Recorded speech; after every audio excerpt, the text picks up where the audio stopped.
에베소서 4장 13절. 우리 모두가 믿음의 하나됨과 하나님의 아들을 아는 지식의 하나됨에 도달하게 하고 온전한 사람이 되어 그리스도의 충만하심에 장성한 분량에까지 이르게 하려 하심이라. 오늘 강론드릴 말씀의 제목은 이 구원받은 죄인입니다. 구원받은 죄인. 제가 부제목을 달자면은 이 구원파의 거짓 교리. 우리가 잘못된 거짓 교리를 우리가 이게 살펴봄으로써 우리가 성경적 개념들을 구원이라든가 여러 가지 그런 성경적 개념들을 더 잘 확실하게 알 수 있는 이런 부분이 됩니다. 성경 공부 시간에 다 참석하지 못하기 때문에 오늘 저는 설교를 이런 어떤 교리적인 부분에 초점을 맞춰서 말씀을 드리려고 그래요. 이 구원받았다는 개념은 여러 가지로 우리 표현이 되고 있습니다. 요한복음 1장 이제 12절에는 누구든지 그를 영접한 사람들에게는 하나님의 아들들이 되는 권세를 주셨으니 즉 그의 이름을 믿는 사람들에게니라. 하나님의 자녀로 출생했다는 뜻이죠. 구원받았다는 것은. 또 구원을 거듭났다라는 말을 표현합니다. 거듭났다. 죽었던 영이 다시 태어나는 영적 부활로 설명을 하고 있습니다. 그리고 이제 은사주의자들이 잘못 가르치고 있는 이 성령 침례인데, 구원받는 거하고 성령 침례는 별개이다 이렇게 가르치고 있습니다. 그런데 이제 죄인이 예수 그리스도를 구주로 영접하는 순간에 하나님의 영이신, 그리스도의 영이신 성령께서 그 사람 안으로 곧바로 들어가게 됩니다. 그게 성령 침례예요. 그게 별도로 무슨 방언해야 성령 침례 받는다, 이게 완전히 거짓말이죠. 잘못된 교리입니다. 그래서 구원은 어떤 과정을 통해 얻게 되는 것이 아니라 복음을 받아들이고 예수 그리스도를 믿는 믿음만으로 얻게 되는 이 순간적인 출생을 말하는 것입니다. 과정이 아니에요. 절차가 아니라고.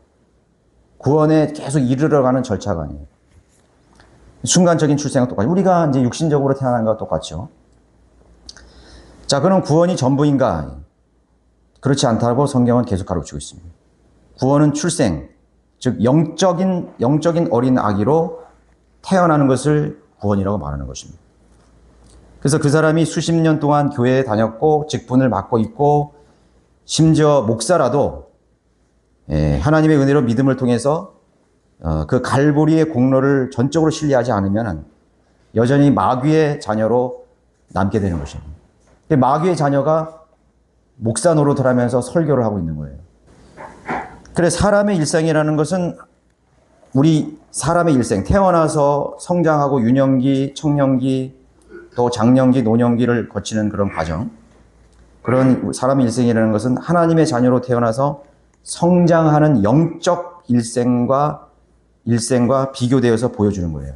그래서 이제 구원파 목사들, 대표적인 목사들, 박옥수, 또 이복칠, 이호환이라 그러죠. 또 유병원, 이라면 죽었지만은. 그런 구원파 목사들은 구원받는 순간 모든 것이 다 이루어졌다고 주장을 합니다. 구원받는 순간에 다 이루어졌다 이거예요. 그러니까 구원받는 순간 우리가 의롭다함을 입었죠.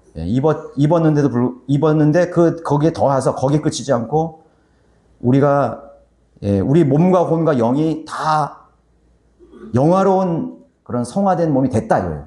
그렇게 가르칩니다. 그러니까 마치 사실 우리가 구원이 완전하게 이루어지는 몸의 구속을 물론 우리가 거듭나고 우리 영이 거듭났고 우리 혼이 구원받았죠. 그러나 우리 혼은 아직 우리 몸 안에 있어요. 지상에. 그리고 우리 몸도 부패할 몸이 남아있는 거예요. 옛 성품이 남아있는 것입니다. 그런데 마치 우리 몸과 혼과 영이 부활한 순간처럼 됐다 이거예요. 부활한 순간. 주님과 같은 몸으로 부활한 순간처럼 된 것이 구원받았다고 이렇게 주장을 하는 거예요. 맞아요? 그러니까 이제 구원파가 자주 인용하는 구절이 여러분 보십시오. 히브리서 10장 14절입니다. 10장 14절. 이제 다른 모든 이런 거짓 교리의 그런 그룹들이 특징이 뭐냐면은 몇 가지의 구절을 붙들고 그것만 얘기하는 거예요. 예. 그 몇 가지의 구절만 가지고 자신들의 교리를 세우는 것입니다. 다른 건 안 봐요. 근데 이제 여기 10장 14절에 보면은 이는 그가 한 번의 제사로서 거룩하게 된 자들을 영원히 온전케 하셨기 때문이라 이렇게 말했죠. 이걸 붙드는 것입니다. 봐라 이거야. 한 번의 제사로 그 예수 그리스도의 그런 십자가의 그런 그 사건을 통해서 피 흘림을 통해서 거룩하게 된 자들을 영원히 온전케 했다. 영원히 온전케 했다. 이렇게 말하면서 거봐라 이거 우리가 그 예수 그리스도를 믿는 순간에 우리는 완전히 온전케 됐다. 이렇게 주장을 하는 것이거든요. 자, 한번 살펴보십시다. 자, 이 말씀은 영원한 단번 속죄를 말씀하는 거죠. 과거에는 구약의 제사장들이 매일 똑같은 제사를 지냈지 않습니까? 죄 지면 또 짐승 잡고 또 양 잡고 뭐 소 잡고 해가지고 계속 그 제물을 드렸어요. 이제 그럴 필요 없다 이거죠. 이제 단번에 예수 그리스도께서 매일 똑같은 제사를 할 필요 없이 그 짐승들의 피는 죄를 결코 제거할 수 없었는데 예수 그리스도의 그런 보배로운 피로 단번에 흘려짐으로써 영원히 그런 정결케 되고 효력이 되었다는 그런 의미예요. 완전한 제거, 완전한 구속이 이루어졌다는 것을 말하는 것입니다. 그래서 그리스도 자신이 한 번의 제물로 드려진 것이죠. 주님께서 자신의 몸을 제물로 드림으로써 그분의 사역이 끝났음을 뜻하는 거예요. 끝났어요. 그래서 요한복음 19장 30절에 다 이루었다. 그렇게 말씀하신 것 같이 다 이루었다 이거죠. 완전하게 이루었다 이거죠. 그 의미가 있는 것입니다. 이 구절을 오해해서 이제 구원받은 이후에는 어떤 성장이나 죄에 대한 자백이나 믿음의 진보를 위한 어떠한 의지적 노력이 필요하지 않다. 그 사람은 그렇게 가르치는 거예요. 근데 우리가 성경을 계속 보면은 영적인 싸움, 영적인 전쟁이 있잖아요. 우리의 싸움은 혈과 육이 대항하는 것이 아니라 그랬잖아요. 영적 싸움이 있다. 믿음의 선한 싸움을 싸우라, 죄와 싸우라,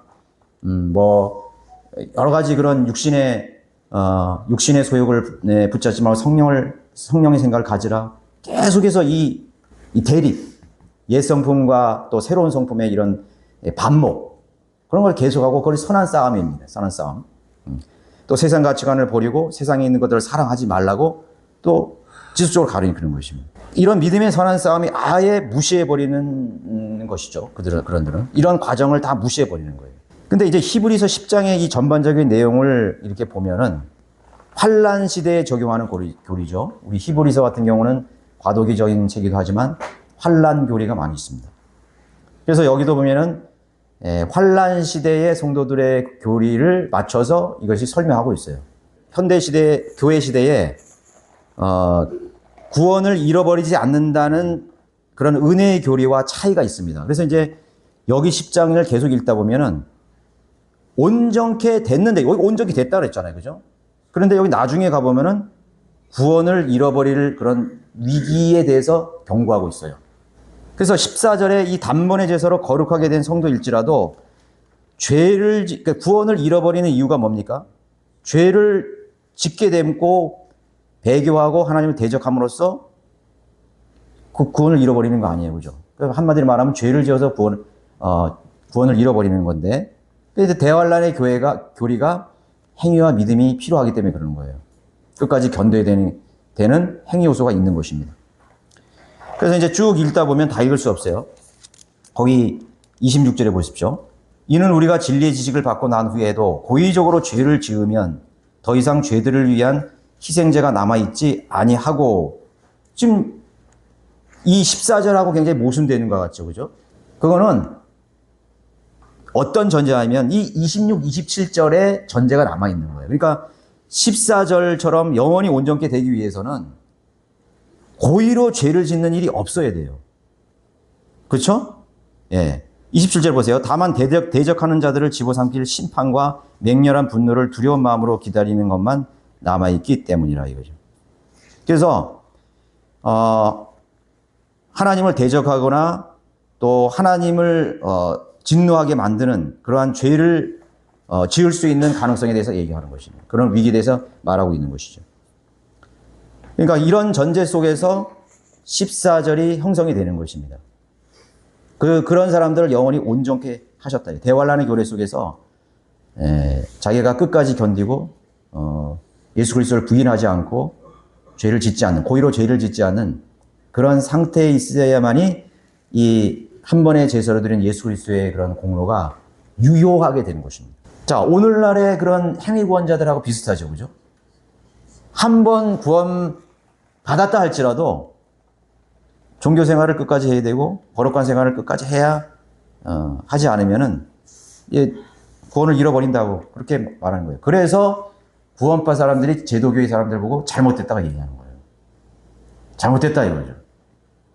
그러니까 다 잘못된 거야. 제도교회 사람들도 행위구원을 받는 사람들도 지금 잘못 적용한 거예요. 이 말씀을 가지고 그 사람들을 주장하거든요. 행위구원자들이. 잘못 에베소서나 로마서나 갈라디아서나 빌레몬서라든가 로만서라든가 이런 은혜의 교리에 있는 복음을 받아들여야 되는데 잘못된 시대에 다른 복음을 받아들였기 때문에 잘못 주장을 하는 거예요.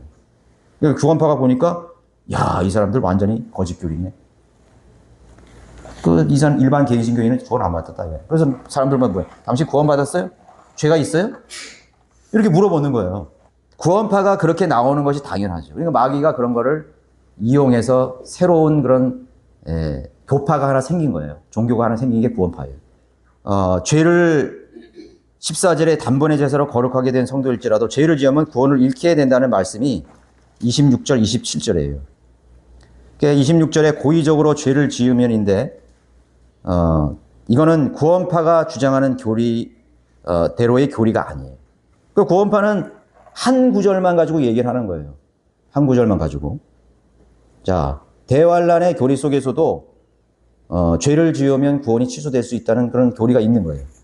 그래서 사실 그들대로라면은 14절 이후로 죄의 용어가 등장하면 안 되는 거지. 구원파가 주장하는 대로 있으면 한 번 구원받는데 왜 자꾸 죄를 얘기하냐. 그럼 성경이 잘못된 거예요. 대환란의 교리 속에서도 죄가 있는, 고의로 죄를 짓는 일이 있다는 거예요. 있다는 거예요. 죄를 지을 수 있다는 거예요. 죄의 개념이 나오잖아요, 여기에. 근데 그 사람들은 한 번 구원하면 죄의 개념은 아예 없어졌어. 자꾸 죄라고 말하지 마. 그렇게 주장한다고. 예. 그러니까 조금 더 누가 더 다 틀린 건데 개신교에서 주장하는 행위 구원자들이 맞는 것이냐 구원파가 맞냐. 그러면 개신교들이 조금 나아. 그러면 둘 다 틀렸는데 이 사람들은 그래서 성경을 근거하고 있잖아. 틀린 시대의 교리지만은 성경을 기반하고 있잖아. 근데 구원파들은 아예 성경을 무시해버리고 한 번 거룩하게 됐다고 한번 의롭게 되고 구원받았다고 한다면 그 위에는 죄의 개념이 다 없어지는 것들이죠. 그렇게 가르치는 거죠. 그러니까 아예 성경에 무지한 거죠. 무지하거나 오히려 그거를 안 믿으려고 하는 것입니다. 안 믿으려고 하는 거예요. 그러니까 한 구절만 보고 그거에만 집중하는 거예요. 예. 그래서 27절은 구원을 상실하는 결과를 초래하는 죄에 대한 경고인 것입니다. 대적하는 자들을 집어삼킬 심판이에요. 이 심판이 뭐예요? 지옥의 심판 아니에요. 맹렬한 분노. 예. 그 맹렬한 하나님의 심판을 두려운 마음으로 기다리는 것밖에 남아있지 않다. 이 지옥 갈 그런 이제 운명밖에 남아있지 않다고 가르치는 것입니다. 대환란의 교리인 것입니다. 예. 자, 29절은 뭐죠? 모세율법을 경시한 자도 자비를 얻지 못하고 두세 증인으로 인하여 죽었거늘 하물며 하나님의 아들을 발 아래 짓밟고 또 자신을 거룩케 한 그 언약의 피를 거룩하지 아니한 것으로 간주하고 또 그 은혜의 영을 모독하는 자가 얼마나 더 심한 형벌을 받아야 마땅하지 생각하라. 그럼 이 뭐예요? 구원을 취소될 수 있다는 것입니다. 심한 형벌이 남아있다고 분명히 가르치고 있는 거예요. 그래서 죄에 대한 징계와 심판이 언급되고 있죠. 그래서 그들은 한 구절만 가지고 와서 자신들의 거짓 교리를 정당화하고 있는 것입니다. 그게 환란 교리인 것이죠. 그러면 다시 우리 이 시대, 교회 시대로 와서 구원받는 방법은 어떻게 구원받는 거죠? 믿음으로 구원해요. 하나님의 은혜와 자비 속에서 예수 그리스도를 구주와 주님으로 영접함으로써 구원받게 되는 것입니다.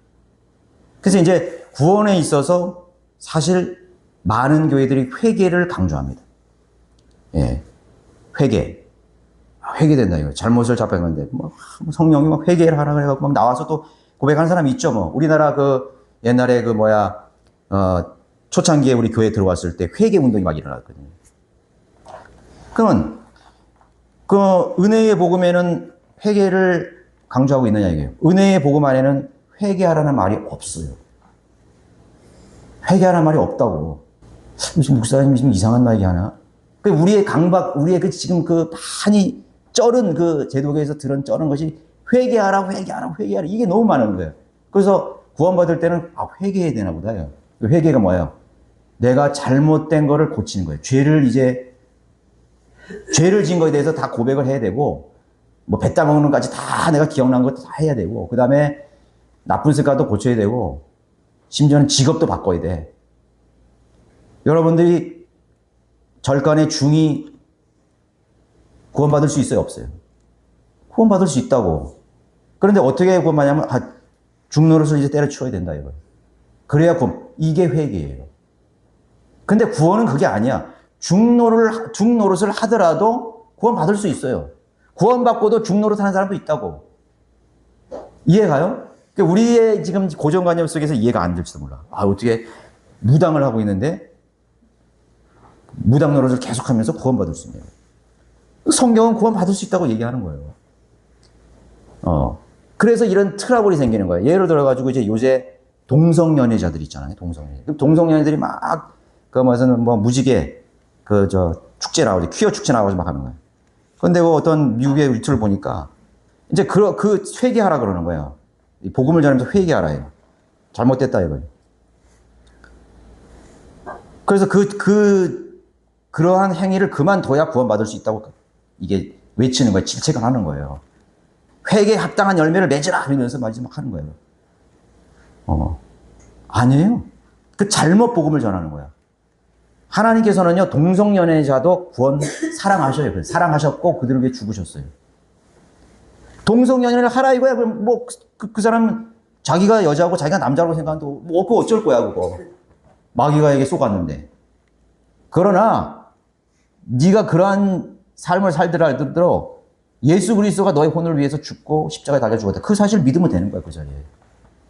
그 다음에 그 사람들이 자기의 직업이나 자기 행위에 대해서 성령님의 인도를 받게 되는 거예요. 그럼 다음 일이야, 그거는. 자기의 행위를 바꾸는 건 다음 일이라고.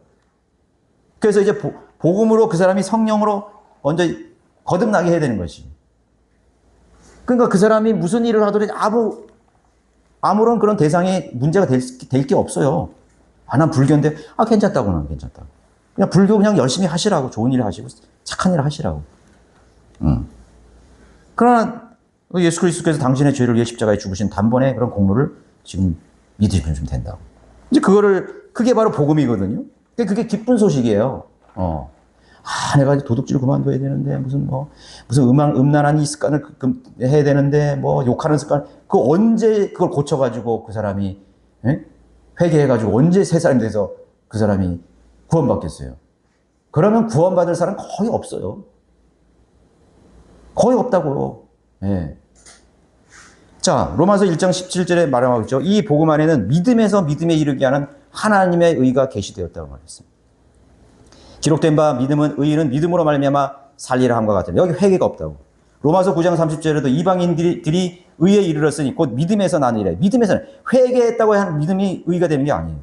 로마서 3장 22절에는 곧 하나님의 의는 예수 그리스도를 믿음으로 인한 것으로 모든 자와 믿는 모든 자에게 미치나니 차별이 없어요. 이방인들이 너네들 율법을 지켜야 된다. 선한 행위를 해야 된다. 그런 게 없다고. 차별이 없다. 그냥 믿는 거예요, 그냥. 그 사람들이 언제 한번 하나님 앞에 경배를 드려봤어요. 아무것도 없다고. 에베소서 2장 8절 9절에는 회개가 없죠. 너희가 그대로 말미암아 믿음으로 구원을 받았으니 이것은 너에게서 난 것이 하나님의 선물이라요. 행위에서 난 것이 아니니 아무도 자랑하지 못하게 하라죠. 회개가 없어요, 회개가. 고린도전서 15장 1절에서 5절이 복음의 내용이죠. 복음의 내용. 성경대로 예수 그리스도께서 우리의 죄를 위하여 죽으시고 장사되고 사흘 만에 다시 부활하셨다. 이 복음의 내용이거든요. 거기에 회개가 없어. 너희들이 그걸 믿음으로 구원받았다고 말하고 있는 것입니다. 예. 그래서 구원받을 때 반드시 회개가 선행되어야 한다는 강박관념이 어디에서 오는 것이냐? 바로 행위 구원을 가르치는 배교한 이러한 거짓 교리에서 나온 것입니다. 자, 왕국 복음과 은혜의 복음을 구별을 못했기 때문에 혼돈한 결과이죠. 여러분, 침례인 요한이 탁 나타나가지고 가죽 옷을 입고 지팡이를 짚고 광에서 외쳤죠. 너희는 회개하라. 천국이 가까웠느니라. 회개가 먼저야. 왕국 복음은 회개가 먼저라고요. 반드시 회개가 먼저 납니다. 자, 마태복음 4장 17절 한번 보세요. 거기도 회개가 나와요. 거기는 예수 그리스도께서 직접 얘기하셨어요. 4장 17절에 보면은 그때부터 예수께서 전파하기 시작해 말씀하시기를 회개하라 천국이 가까우니라고 하시니라. 그러니까 예수님께서 전파하신 복음이라는 건 천국이 가까웠다는 것이에요. 왕국이 가까웠다는 거예요. 네. The kingdom of God이에요. 그래서 천국이 가까웠다. 천국 복음을 전할 때는 회개가 선행이 되어야 되는 것입니다. 예. 또 사도행전 2장 38절에서 사도 베드로가 율법을 지키고 있던 유대인들 군중들에게 회개하라고 촉구했습니다. 회개하라. 그리고 죄들의 사함 받은 것을 인하여 성령을 선물로 받아라 이거죠. 구원파에서도 한 번의 회개를 강조하고 있습니다. 한 번의 회개. 그래서 그 사람들이 말하는 게 뭐냐면, 한 번 회개하면 됐지, 왜 자꾸 회개하냐, 한다는 거예요. 그러니까 이 사람들은 첫 번째부터 단추가 잘못 끼는 거예요. 누가 뭐 회개해서 구원받은 일이 있어요? 물론 그 사람들이, 비난의 대상은 제도교회예요. 왜냐면 제도교회 이런 개신교회들은 계속 회개하라 그러기 때문에, 회개하라 그러는 거예요. 너 회개하지 않은 거 있어. 아직 구원받지 못했어. 이렇게 나오는 거예요. 과거에 너 뭐 이런 거 회개 안 했지. 이거 누구한테 돈 빌려준 거 갚지도 않았지. 너 그래서 구원 못 받는 거야. 문제가 있어. 그 회개하고, 어떤 사람들은요, 옛날에 뭐 10년 전에 있었던 슈퍼마켓에서 훔친 돈 거슬럼 잘못 받아고 쓱 넣은 거, 그거까지 가가지고, 대단하게 생각한다고, 대단하게. 내가 아주 정직하게 가서 뭐 했고 어쩌고 그렇게 한다고요. 물론 우리가 도덕적으로 그렇게 하면 좋죠. 그러나 그것을 가지고 그 사람이 뭐 구원이 완성됐다, 뭐 그것이 절대로 아니라는 걸 알아야 돼요. 그러니까 그 자체가 잘못된 것입니다. 바른 지식을 안 우리는 회개를 강조하지 않아요. 예수 그리스도를 믿는 믿음 안에 회개 자체가 다 포함되어 있는 거예요. 예수 그리스도를 내가 구주와 주님으로 선택할 때 그 안에 회개가 들어있는 거예요. 내가 마귀를 섬기다가 이제는 예수 그리스도가 나의 왕이요 나의 주로 고백한 거예요. 돌아선 거예요. 돌아섰잖아요. 그죠? 내가 세상의 목적을 가지고 살다가 이제 하나님 말씀대로 사는 거, 그 자체가 회개. 어떤 행위적인 그런 결과를 보이는 게 아니에요. 마태복음 3장 8절에 보세요. 그러므로 회개에 합당한 열매를 맺고 아브라함이 우리의 조상이라고 너희 속으로 말하려 생각지 말라. 내가 너희에게 말하노니 하나님께서 이 돌들도 아브라함의 자손이 되게 하실 수 있느니라. 그러니까 회개에 합당한 열매가 여기 있는데 왕국 복음에 있으니까 거 봐라 이거예요. 회개에 합당한 열매가 뭐예요? 회개했으면 말로만 회개하지 말고 너 행실을 고치라는 거예요. 사기치는 사람들은 이제 더 이상 사기하지 말고, 착복한 사람 착복하지 말고, 음행한 사람 음행하지 말고, 거짓말하는 사람 하지 말고, 그렇게 하라는 거예요. 너 직업이 잘못돼서 직업도 바꾸라 이거예요. 그게 회개에 합당한 열매거든요. 근데 우리 은혜의 복음은 그게 없어요. 그게 없다고요. 예. 그래서 이런 것을 가지고 한 번은 회개해야 된다고 이렇게 가르치는 거예요. 예. 그래서 그러한 구절들을 가지고 이제 자기들의 교리를 만든 거죠. 그래서 이 침례 요한이 가르친 이 침례는 회개의 침례예요. 회개의 침례. 예, 회개의 침례라고. 그러니까 회개로 물침례를 받아야 되는 거예요. 우리의 침례와 다르죠? 우리는 회개에서 구원받은 그리스도인이 결코 아닌 것입니다. 구원받는 개념을 어떤 거래나 계약으로 그렇게 생각하는 거예요. 하나님과 우리의 계약이 다 끝났다 해야죠. 이제 완전히 거기서 계약이 다 이루어졌어. 하나님 이제 이걸 이게 우리가, 글쎄, 제가 설명하겠지만, 우리가 이러한 것을 알므로 하나님과 나와의 그런 죄는 이제 끝났습니다. 보셨죠? 완전히 끝났어요. 자기 마음대로 그냥 정해버리는 거예요. 구원파 교단들은 모두 구원받지 못한 죄인들이래요. 구원파에서는 절대 구원받지 못해요. 예. 구원받았다 그러는데 구원받은 게 아닙니다. 왜냐하면 에베소서 2장 8절이나 요한복음 1장 2절의 근거에서 구원받지 않았기 때문입니다. 너희가 그 은혜로 말미암아 믿음으로 구원받았으니 이거 하나님의 선물이에요. 여러분 선물 받는 게 얼마나 간단하고 쉬워요. 그죠? 그럼 그 믿고 신뢰하면 되는 거예요. 믿음을 받는 거예요. 영접하는 자, 그 이름을 믿는 자들에게는 하나님의 아들들이 되는 자예요. 하나님 세상을 이처럼 사랑하셔서 그의 독생자를 우리에게 주셨으니 그를 믿는 사람은 누구든지 멸망하지 않고 믿는 자들. 믿음이에요. 믿음으로 받으면 되는 것입니다. 그런데 구원파는 믿음으로 구원받는 것을 부정해요. 그 사람을 뭐라고 말하는지 아세요? 깨달아야 구원받는다는 것이죠. 우리 곽경재님 잘 아실 거예요. 깨달아야 구원받는. 박옥수 뭐 이런 이호환 이런 사람들 거기 속한 사람들 계속 얘기하는 거예요. 깨달아야 된다는 거예요. 우리 저기 유병헌 파죠? 우리 처갓집 쪽에 깨달아야 된다는 거예요. 계속 깨달으면 그 뭘 깨달는 거예요?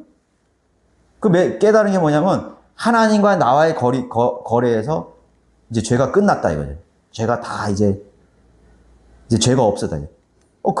그게 깨달아서 그게 구원받는 것입니까? 그러니까 깨달아야 구원받는다는 용어는 성경에 한 군데도 없습니다. 그럼 깨닫지 못하는 사람은 어떻게 되는 거예요? 근데 깨닫는 게 뭘 의미하는 것인지 나 모르겠어요. 제가 대충 짐작해서 설명을 했는데 뭘 깨달는 거예요? 예수 그리스도의 십자가를 바라보고 그 십자가의 공로가 그 과거에 2000년 전 우리 인류를 위해서 하나님께서 해주신 놀라운 그런 공로를 그냥 믿으면 되는 거예요. 인정하면 되는 거예요. 그 깨달을 게 없다고 그게 무슨 철학적인 무슨 그런 깊이가 있는 거예요. 뭐가 있는 거예요. 근데 그 사람들은 계속 깨달아야 된다는 거예요. 깨달아야 된다. 그러니까 그 사람들은 구원받지 못한 사람. 믿었는데 깨달지 못한 사람은 어떻게 되는 거예요? 그럼 구원 안 받은 거예요. 나 믿고 있어. 근데 깨닫지 못했어. 여러분 깨달았습니까? 믿었지. 여기 깨달은 사람, 저도 깨닫지 않았어요. 뭘 깨달는 거예요? 그냥 믿었어요. 그냥 받아들였어요. 그건 다른 거짓 복음이에요. 마귀에게 속은 자들. 그래서 구원파 교회에 있는 사람들은 사실 구원받지 않았던 거죠. 그래서 그것은 사사로운 생각을 의지하는 것입니다. 성경에 없는 개념을 가지고 마치 대단한 것을 거듭남의 비밀이라고. 그래서 그러니까 깨달아야 된다 그러니까 박옥사 같은 사람은 거듭남의 비밀이라고 그런다고. 그게 비밀이에요, 그게. 영혼 몸에 대해서도 설명하지 못해요. 거듭남의 개념도 모르고 구원받은 개념도 모르고 몸의 구속을 모르는 거예요. 그러니까 이 세 가지의 우리 삼분설, 우리 몸, 영에 대한 그런 구원의 개념을 아예 구분하지 못하는 거예요. 그들은 이 하나님의 갈보리의 희생을 이용해가지고 양심을 부인하고 심지어는 진리의 말씀들을 무시해버리는 그런 진리를 믿지 않는, 말씀을 믿지 않는 무리들입니다. 왜냐하면 구원파 신자들은 자신들이 모두 이미 온전하게 성화된 존재로 스스로 체면을 걸고 있는 거죠. 나는 지금 완전히 성화됐어. 죄는 없어. 어제 지은 죄도 죄가 아니야. 양심을 스스로 체면을 걸어가지고 그래서 자신이 스스로 속고 있기 때문에 스스로 속는. 그럼 정말 그런가? 그럼 구원받은 순간 온전한 상태가 정말 된 증거들이 있는 거예요. 성경적 가르침은 구원은 하나님과의 새로운 관계의 시작이라는 걸 말합니다. 하나님 관계가 맺어진 거예요. 거래가 끝나는 것이 아니라 관계가 맺어졌다는 거야. 우리가 의인이 됐다는 거는 너희가 마귀의 자녀 있다가 하나님의 아들들, 하나님의 자녀로 태어났다는 건 관계가 완전히 180도 달라졌다는 거예요. 이제 죄와 불의의 자녀 있다가 의의 자녀, 빛의 자녀가 됐다는 거예요. 이제 그거를 가지고 오해해서 우리가 온전한 성화된 거룩한 상태가 됐다 이거죠. 우리는 죄도 짓지 않고 죄의 개념은 다 없어졌다 이렇게 말하는 거죠. 그 관계라는 것은 아버지와 아들의 관계이고 목자와 양이며 신랑과 신부의 관계인 것입니다. 마귀의 자석에서 하나님의 아들들, 새로운 피조물로 또 의의 자녀가 되었다는 것이죠. 이러한 사실은 어느 누구도 변경시킬 수 없는 것입니다. 어떤 것도 변경시킬 수가 없어요. 자, 하늘 낙원에 가게 되면은, 즉 부활의 몸을 입게 되면은 성장이 완전히 끝난 것입니다. 완전한 몸을 입게 되는 순간이 부활할 때 몸이 되는 것입니다. 이 순간이 구원이 완성되는 시점입니다. 예수 그리스도께서 우리를 부르러 오셨을 때 우리가 썩지 아니한 몸으로 우리가 변모되는 것입니다. 우리의 타락한 성품이 다 사라지고 새로운 성품만이 가는 것입니다. 즉 몸의 구속은 여전히 기다리고 있는 상태예요. 아직 우리 몸은 구속받지 못했어요. 우리 몸은. 그래서 생애 동안에 불완전한 인격체로 살 수밖에 없다는 걸 인정을 해야 되는 것입니다. 그건 너무나 상식적인 거 아니에요. 그죠? 너무나 상식적인 거지. 우리가 육신 안에 사는 것은 육신의 장막을 가지고 있을 때는 불완전한 인격체라고, 불완전한 인격체. 그래서 사도 바울은 자신을 가리켜 디모데전서 1장 2절에 한번 보세요. 디모데전서 신약 교리를 완성한 바울조차도 뭐라고 얘기했어요? 1장 15절. 그리스도 예수 안에서 예수께서 죄인들을 구원하시려고 세상에 오셨다는 이 말씀은 신실하며 온전히 받아들이게 합당하리라. 죄인들 중에 내가 우두머리라. 바울 사도도 자기가 그냥 죄인이라고 얘기하지 않고 죄인 중에 우두머리래. 그럼 구원파들이 이거 보고 이거 봐라, 사도 바울도 구원 안 받았네. 사도 바울도 구원 안 받은 사람이야. 그런데 사도 바울이 신약 교리를 완성하는 이 성경을 얼마나 많이 썼어요, 서신서를. 개역 성경에는 괴수라고 되어 있을 거야, 아마 죄인 중에 괴수, 그걸로 기억나요?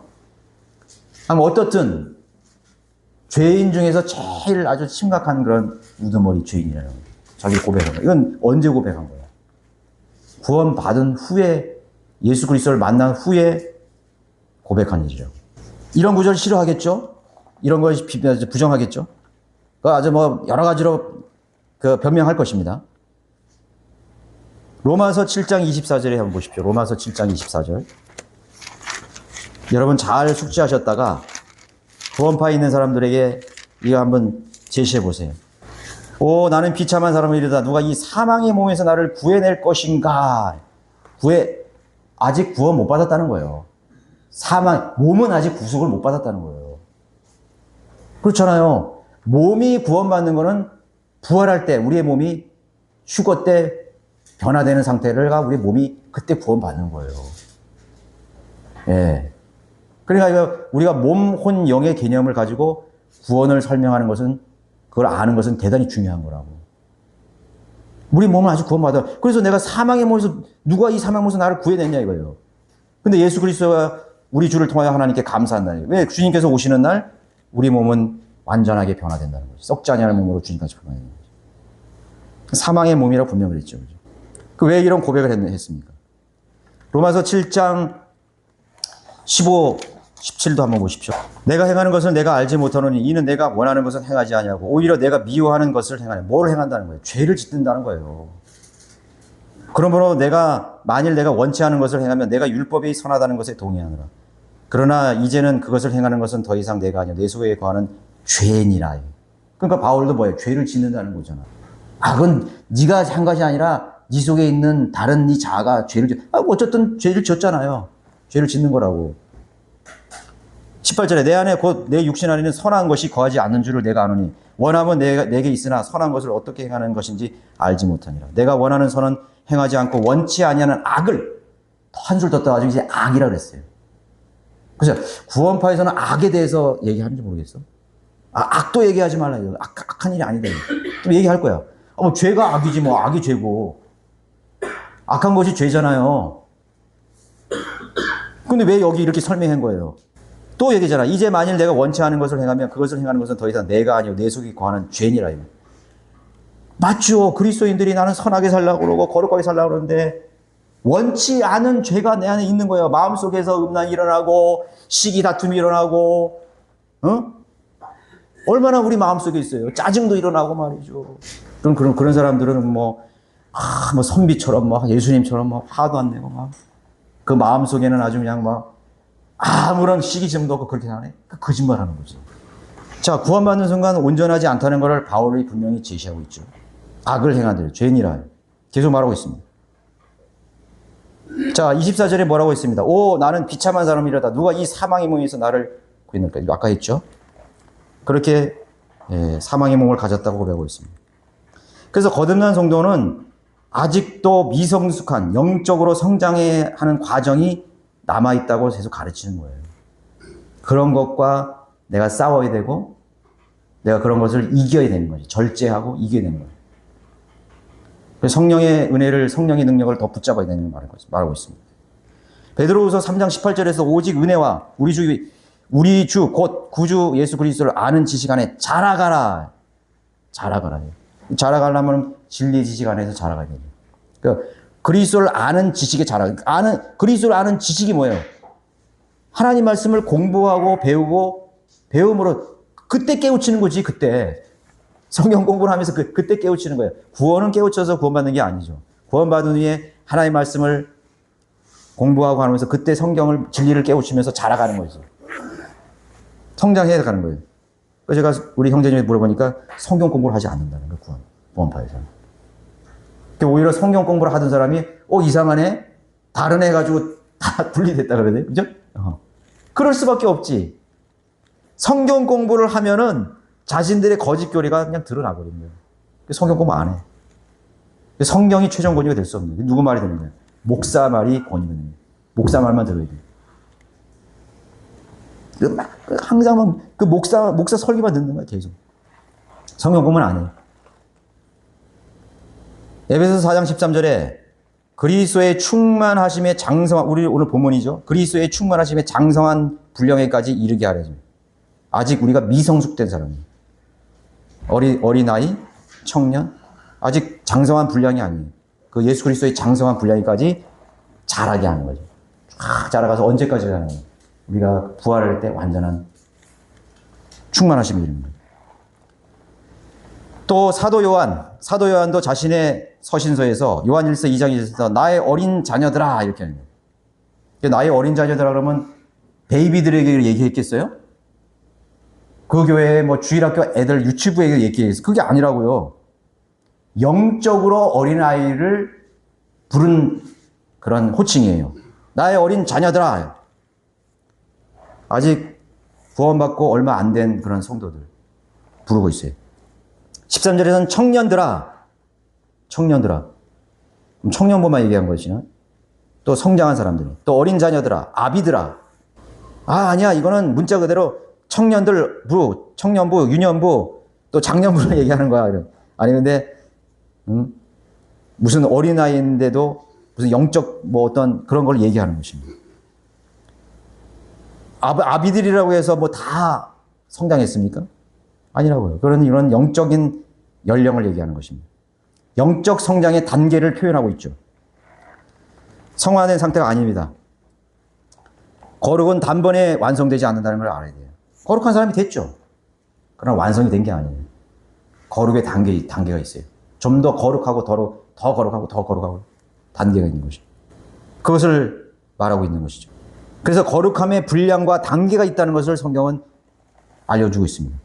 사도 요한 역시 그리스도인들도 죄를 범할 수 있다는 걸 지적하고 있죠. 요한일서 1장 8절에 만일 우리가 우리에게 아무 죄도 없다고 말하면 우리 자신을 속이는 것이요 진리가 우리 안에 있지 아니하나. 이게 구원파 사람들이 제일 싫어하는 구절이에요. 우리 아무 죄가 없다면 우리를 속이는 거예요. 그래서 그 사람들은 자신을 속이는 사람들입니다. 당신은 왜 자꾸 속여 그렇게 자신을. 체면을 걸고. 영적으로 성장하면서 실수와 육신대로 행한 죄들을 자백해야 한다고 증거하고 있는 것입니다. 우리가 우리 죄를 자백하면, 이건 회개가 아니에요, 자백이. 그냥 고백하는 거예요, 고백. 리펜트. 회개라는 건 완전히 돌아서는 거예요, 완전히 뜯어 고치는 거예요. 예. 근데 여긴 자백이라고. 고백하라고. 고백했어요. 여러분, 고백한 일을 한 번 고백함으로써 다 고쳤나요? 저는요, 몇 번씩 고백하는데 또 그 죄를 짓는 경우도 많아요. 여러분도 그럴 거야. 그래서 내가 내 죄를 계속해서 죄 없다 말하면 우리를 속이는 거잖아요. 또 죄 졌습니다. 똑같은 죄를 졌습니다. 계속 얘기하는 거예요. 자백하는 거예요. 그러면 모든 불의에서 우리를 깨끗하게 하시느니라. 깨끗하게 하시느니라. 그 죄에 대해서 깨끗하게 하신다는 거예요. 그 고백한 죄에서 깨끗하게. 우리는 이미 신문상으로 의의 자녀예요. 하나님의 자녀가 됐어요. 그러나 우리가 육신의 몸, 불완전한 인격체이기 때문에 우리가 죄를 질 수 있고 실수하는 부분에 대해서 자백을 해야 되는 것입니다. 몸이 아직 있기 때문에. 로마서 14장 23절에서 심지어 믿음으로 아니하는 모든 것이 죄니라. 믿음으로 아니하는 것이 모든 죄다. 여기는 이 앞에 단락을 보면은 먹는 거에 대해서 주의하라고 했어요. 그래서 다른 형제가 먹는 거를 보고 실족하는, 저거 먹어서는 안 되는데, 그런 의심이 있는 형제들 앞에서 함부로 먹으면 그 형제를 실족하게 되기 때문에 그거를 염두에 두고 먹든지 마시든지 조심하라는 거예요. 네가 믿음으로 행하라는 거지. 그러니까 믿음으로 행하지 않는 모든 것이 다 죄라면 우리는 얼마나 많은 죄를 짓고 사는 거예요. 이런 구조를 어떻게 설명하는지 모르겠어요. 하나님 말씀을 부정하는 거지. 아예 안 믿는 거예요. 자, 구원파 집단은 개신교회가 모두 구원받지 못했다고 비난합니다. 그러나 그들도 역시 하나님 말씀에 걸려 넘어진 무리들이에요.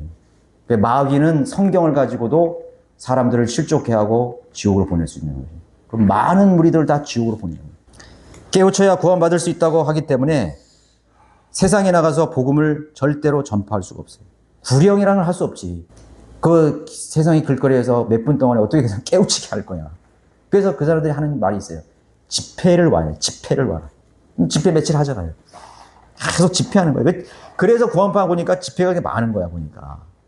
뭐 이완이든 박옥순이든 뭐 어디든 계속 집회야, 계속 집회. 그걸 깨달아야 된다는 거예요. 우리 사촌 처제가 있거든요. 처제가 미국 사람하고 결혼했어요. 중국에 유학 갔다가 그 부모님들이 다 이제 구원파니까 데려갔나 봐. 데려갔는데 첫날에도 복음 안 전해. 둘째 날에도 복음 안 전해. 셋째 날에 복음 안 전해. 뭐야 도대체. 구원 못 받았어요. 그리고 그냥 뛰쳐나온 거야. 나를 쇠뇌하지. 그러니까 그 친구가 나를 자기를 쇠뇌하려고 여기 들어왔더라. 쇠뇌지, 쇠뇌. 쇠뇌하게 해서 그 사람 똑똑한 사람이거든요. 지금 이제 대학교 교수가 됐거든요, 지금. 구원받는 게 얼마나 쉽고 간단한 거예요. 근데 계속 깨우치게 하기 위해서 계속 세뇌시키는 거야, 뭐. 얼마나 쉽고 간단한 이 복음인데 말이야. 자, 성경에 걸려 넘어진 사람이 걸려 넘어진. 집회, 앵무새처럼 죄가 없다고 계속 떠들어대는 거죠.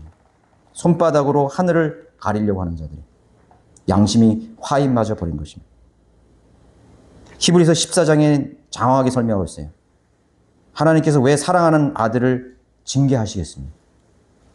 완전히 성화되고 거룩하게 된 자신의 아들을 왜 징계해요? 왜 매를 대요? 모순이잖아요. 사랑하는 자마다 하나님께서 징계하시잖아요. 혹독하게 징계하신다는 거예요. 그거를 슬프게 여기지 말라 이거예요. 징계가 없으면 너희는 사생하라 이거예요. 하나님의 자녀가 된 사람들은요, 하나님의 징계가 있어요. 육신적으로 살고 죄를 짓고 믿음을 따라 생활할 때 징계가 있다고요.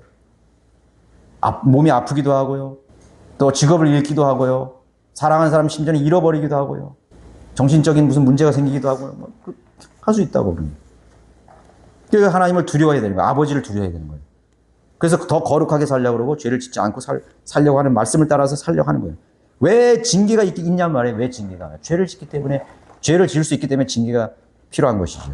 우리는 회개를 가르치지 않습니다. 복음을 전할 때 우리는 회개하라고 하지 않습니다.